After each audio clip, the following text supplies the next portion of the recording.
Made possible through support from the Arc of Aurora, Arc Thrift Stores, Colorado Coalition Against Sexual Assault, Colorado District Attorney's Council, and Developmental Pathways.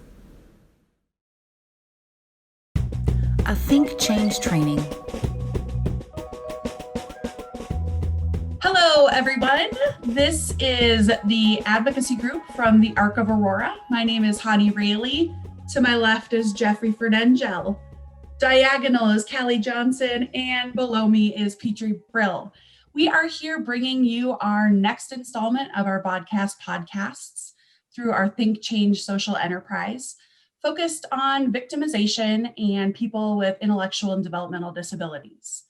So you should know, and we're here to talk to you a little bit about folks with IDD being substantially forced into victim services and situations, ultimately because they are victimized at a higher rate than the general public and population.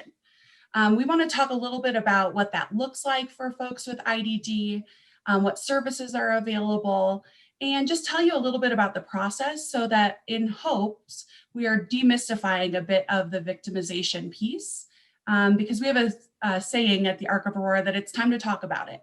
We can't address these unfair rates of victimization unless we start talking about it and offering additional opportunities and pathways towards justice. So today we want to talk with you a little bit, just kind of give you a general overview and provide some statistics that help kind of ground our discussion and talk a little bit more about what the criminal justice system could look like, what you do to report if you become a victim. And then we would be remiss if we didn't talk about mandatory reporting. So I did a little bit of research, guys, and want to tell you a little bit about the statistics for folks with IDD. So did you know that folks with developmental disabilities are victimized at a higher rate? And that's 4 to 10 times higher than the general population. They're at a higher risk of re-victimization, and often the perpetrators are people that they know or are reliant upon for care. So that helps inform the rest of our talk and discussion so that we better understand what the environment looks like for folks with IDD. So Jeff, I'm curious. I think that you are going to do a bit of research too. Can you just give us a little bit of background on, victims and can people with IDD also be like offenders? Yeah, absolutely. So it's really important to understand that people with IDD can be both a victim or the offender, or, accused of a crime or the defendant in a case. But let's talk about victims first. A victim is going to be someone who has suffered mental, physical, emotional abuse, or any form of harm as a result of a crime that they did not commit. The accused or defendant, offender, if you will, is the individual charged, but not necessarily yet tried for the crime. So once again, I just want this clear. People with IDD can be both. So it's important to really understand what a victim is and, the rights a victim has, and the accused or the defender and what rights they have, because everyone has a right in these situations. There's legal supports and rights for both the victim and the accused, but a victim should always reach out for a victim advocate, because the victim advocate is a person who can assist individuals or victims with applying for the help and assistance they need to get through the situation that they're in.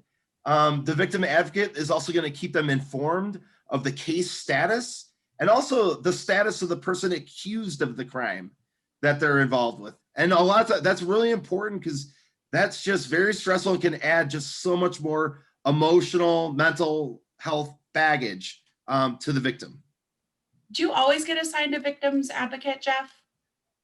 No, not always, but you should. If you don't have one for whatever reason, you need to reach out and get that resource, because it's very, very valuable. So if you do file a police report, you would be able to address it with your county or municipality, kind of their victim services.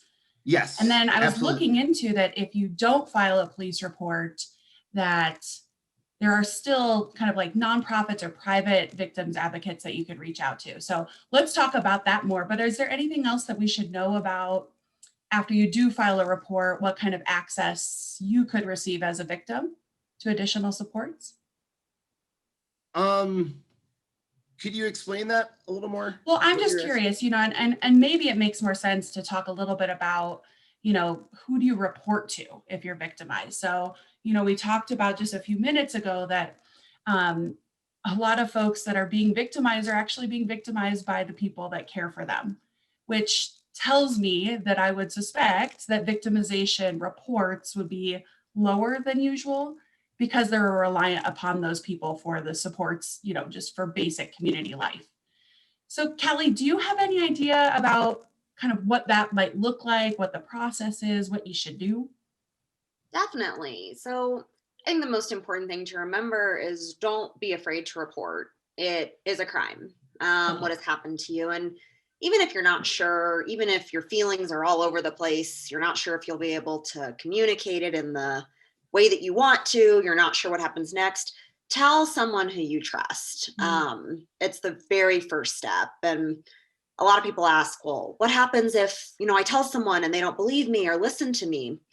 And my suggestion would really be to go to what's called a mandated reporter. And Petrie will talk more about this in a bit, but mandated reporters are people such as teachers, caseworkers, in cases with children, therapists, but they have to report. They have to believe, they have to listen. It's the law. So just you'll learn more about that here in a little bit, but that would be my suggestion, to go to a mandated reporter. And Kelly, yeah, are most people on a support team for an individual with IDD, are they mandatory reporters? I'll hit that in a minute, Jeff. Okay. Awesome. That's super cool. Awesome. And so I think just the other part that I really want to cover is, what does this look like for the person who's hearing it? We're talking a lot about what it looks like to report and to express these feelings, but what does it look like if you're sitting there and you're a parent or a provider and an individual comes to you and they report that they're being victimized? And I went ahead and kind of made a little acronym for this one just to make it easy to remember for everyone. But I made the acronym LOOK, LOOK.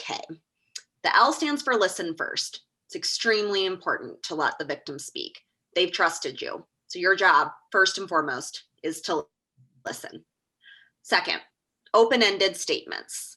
And that just basically means that you don't want to say, who or what, when, where, why. Those questions can be really hard to answer when you're coming from a place of trauma. Yeah. And so you really want to express more open-ended statements like, can you tell me more about what happened? Or is there anything else that you really want to tell me right now? Leave it to them to express. And then, I'm so sorry, I read the C as an O and I said, look, the acronym is LOCK. So LOCK. Here are your acronyms from your ARC advocate, Callie. So that C is going to stand for create a safe environment.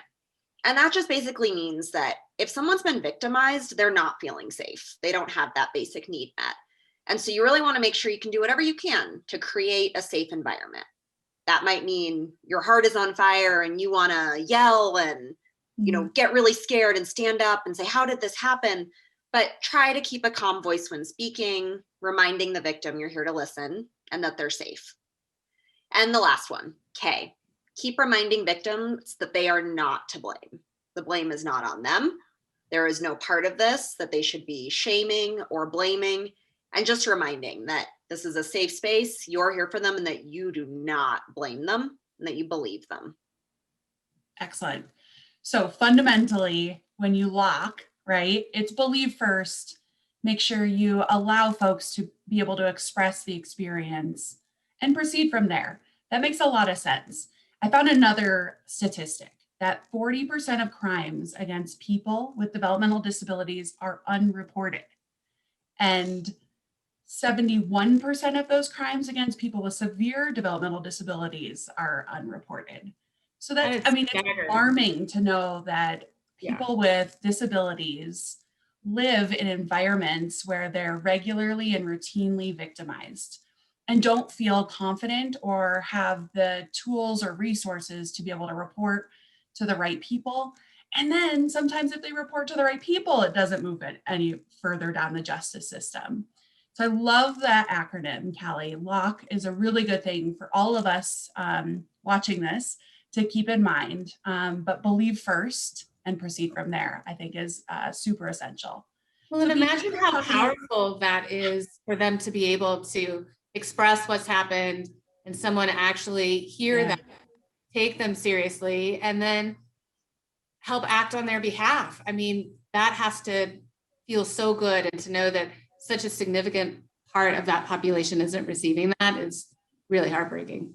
Totally. They're finally being heard. Yeah. And also, I mean, it's alarming that victimization rates are so high. So it seems like every instance you need to really look into. It's no question about it. Yeah, absolutely. The and data tells us so. Yeah. And that's where mandatory reporting comes in. And as Callie touched on a little bit, it's a law that people have to abide by now. If they suspect, you don't even have to have proof. If you have a suspicion, even if you have a concern, a whiff of any kind of abuse, neglect, exploitation, any of that's going on, you have mandatory reporters are bound by the law to report that to appropriate either law enforcement, child protective services, adult protective services. There are some channels and ways to go through.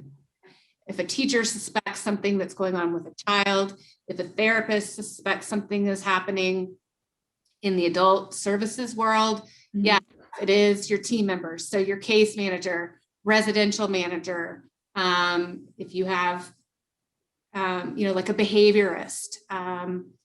So, anyone on your team that has a suspicion, maybe even it's a host home provider who's concerned about exploitation at day program or something's happening at day program. They have that responsibility. Okay. What about a job coach? Yeah. I mean, anyone who's on your team. There is one exception, and that is your ARC advocate. We are often confused as mandatory reporters. It's just assumed that because we're on the team, we are mandatory reporters. And it is a good assumption, but it's not actually accurate. And the reason why is because we have a confidential relationship with our clients. And, anything that they come to us with has to remain between the two of us. We really try to remain neutral in most scenarios, while at the same time advocating for what our client wants and needs. Let's say I have an adult client who came to me and shared an experience of victimization, but was still too scared to take it public or report it. As that person's advocate, I have to respect their wishes.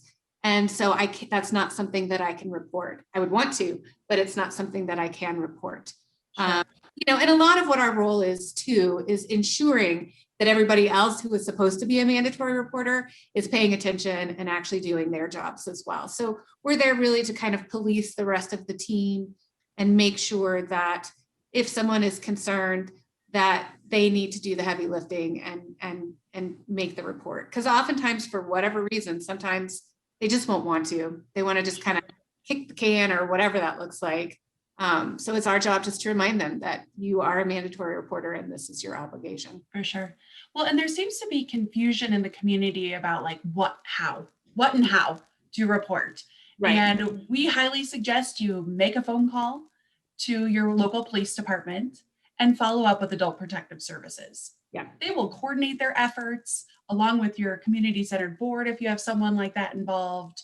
But really making sure you're doing your due diligence to do the reporting, to make sure that you have processed all the information that you've received or are concerned about for an individual so that it gets in the correct hands. Crimes that are committed against people with disabilities are often labeled as abuse. So that like mistreatment, abuse, neglect, exploitation has been around for a long time.